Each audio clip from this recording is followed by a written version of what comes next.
गुरुदेव, आप कहते हैं कि जन्म का उद्देश्य है कि कितना प्यार बांटा और कितना ज्ञान पाया, पर मन कहता है कि कितना प्यार पाया और कितना ज्ञान बांटा।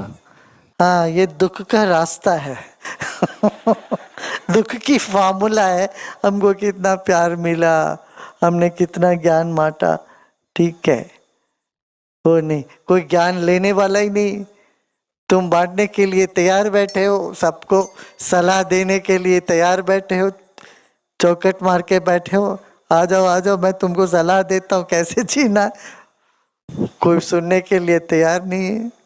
क्यों? तुम बांटने के लिए आतुर हो। तुम जियो अपने में स्थिर हो के, तब अपने आप लोग तुमसे ले लेंगे, है ना। नहीं, टीचर, तुम टीचर हो, ये तुम्हारा काम है, तो वो तुम्हें करना पड़ेगा, उसके लिए तुम प्रयत्न करो। हाँ, मगर कितना लोग तुमको प्यार दिए ये मत सोचना, कितना तुमको आदर मिला, सम्मान मिला, सत्कार मिला समाज में, इसके पीछे मत भागो, ये दुखदाई है। ताकि हमने बहुत कुछ अच्छा करने के बाद भी लोग उसकी आलोचना करें या उसको आदर ना करें, तो तुम्हें तो दुख होने लगेगा। ऐसा नहीं करना चाहिए। इसलिए नेकी कर, कुएं में डाल। अपने मस्ती के लिए अपना काम करते हैं, अपना प्रसन्न रहते हैं। भाई, दूसरे आदमी कैसे हमको ट्रीट करते, इस पर आपका कोई अधिकार ही नहीं है। कोई आपको भला बुरा कहे, वो कहने का अधिकार उनको है, पूरी तरह से है। तुम जाके पूछ रहे हो तुमने क्यों मुझे ऐसा कहा, बुरा क्यों कहा, ये कहते फिरोगे तो ये और भी खराब होने लगेगा तेरा। क्या? Don't ask people to treat you well. How they treat you is their choice. You cannot ask them, you should treat me well. Someone told me the other day, someone in the reception, someone they were working with the reception, they did not treat me well. So they did not treat you well. That is their choice. You treat them well, that is your choice. Don't go on questioning how others treat you. By your questioning, they are not going to treat you any better. Remember, everyone is a postman. You get what you deserve. If your time is good, even the worst enemy will behave very nice with you. If your time is not good, even the best of best friends will start blaming you for nothing. Will behave like an enemy. So, realizing the greatness of time, you say, Kalaya Tasmai Namaha. That's why you think Kala, that's why there is a saying, no? The great Shiva is called the grand time. I bow down to the grand time, the great time. तो मन को प्रसन्न रखो, काल का खेल है ऐसे समझ के ईश्वर को समर्पण करो। हाँ, तो वो पूछते मत फिरना, वो तुमने ऐसे हमको क्यों ट्रीट किया, इसने ये ट्रीट किया। कौन क्या ट्रीट करता है, जैसे भी करे वो उनका मर्जी। ठीक है ना। इससे दुखी नहीं, इसलिए तुम खुद दुखी हो जाओ। ज्ञान का मतलब भी यही है, मस्त रहना, प्रसन्न रहना। कोई तुम्हें गाली दे तो भी मुस्कुराना, कोई तुमको प्रशंसा दे तब भी मुस्कुराते रहना। नहीं तो ज्ञान का क्या मतलब है। तो सभी करते, बेवकूफ भी करेगा कि प्रशंसा करो तो मुस्कुरा रहेगा, ये कहा आलोचना करे तो मुंह फुला के बैठ जाएगा, तो बेवकूफ का लक्षण। कोई आपको निंदा भी करे, आपकी आलोचना करे, तब भी आप मुस्कुराओगे, तो आपने ज्ञान का थोड़ा सा एक आध अंश पाया, ज्ञान काम आ गया जीवन में। हाँ? तो अपने मन को दूसरों के फुटबॉल नहीं बनाना, दूसरों से विचलित नहीं करने देना।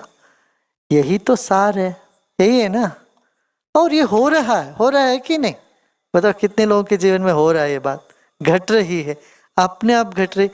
ज्ञान में आने से पहले छोटी छोटी बातों में आप विस्फोटक बम बन जाते थे, है ना? कितने लोगों का ऐसा अनुभव है? हाँ देखो, तो ज्ञान में आने का क्या फायदा, क्या हुआ? आते थोड़ा बहुत ज्ञान कान पे पड़े, वो बुद्धि में कितना गया उतना गया पता नहीं, जितने भी गया है उससे कोई स्थिरता आई है कि नहीं? कितने लोग बोल रहे हैं आई है स्थिरता?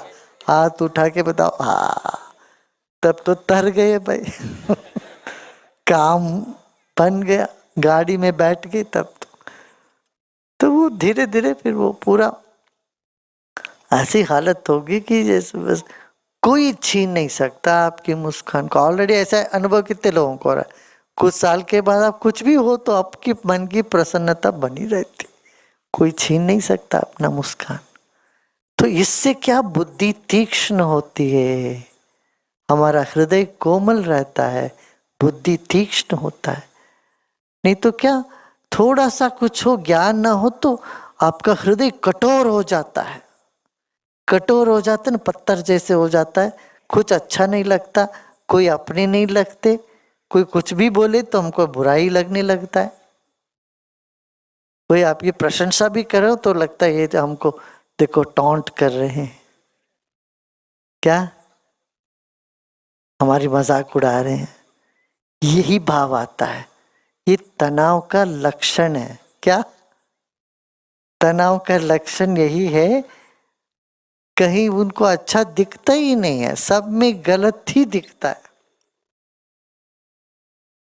कोई फूल देने आए तो फूल नहीं दिखता, नीचे कांटे दिखते हैं। गुलाब का फूल कोई देखे ना, कांटे दिखते हैं।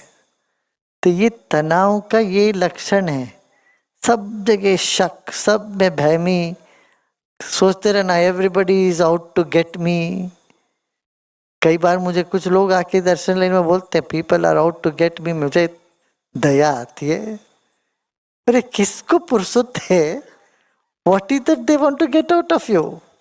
तेरा भ्रम है, तुम्हें सता करके दूसरों को क्या मिलता है? कोई किसी को सताने के लिए किसी के पास समय नहीं है, क्यों? खुद ही परेशान है हर आदमी खुद ही परेशान है, और तुमको सताने का एफर्ट क्यों करता भैया? इतना करुणा तो नहीं है, इसको सता के थोड़ा तल के तड़का लगा के इसको कुछ अच्छा करें, इतना करुणा तो नहीं है। वो तो गुरु तो कहते हैं कभी तलने दो इसको पुराने जमाने में गुरु लोग यही कहते थे, खूब पिटाई करते थे, मार पीट पीट के बोलते कि अच्छा चलो इसका बुद्धि आए तभी। कहते थे पुराने जमाने के जो संत लोग थे, जो हमारे आश्रम में मार खाता है वो कहीं दुनिया में कहीं नहीं मार खाएगा, इसलिए मार खाओ यहाँ पर मार पड़ती थी हमारा तो कुछ अलग ही रास्ता है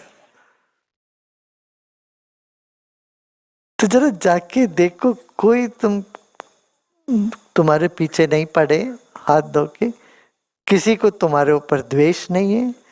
द्वेष है तो उनको अपनी परेशानी से, अपने में अपने के साथ है। ऐसे व्यक्ति के प्रति करुणा ही होनी चाहिए।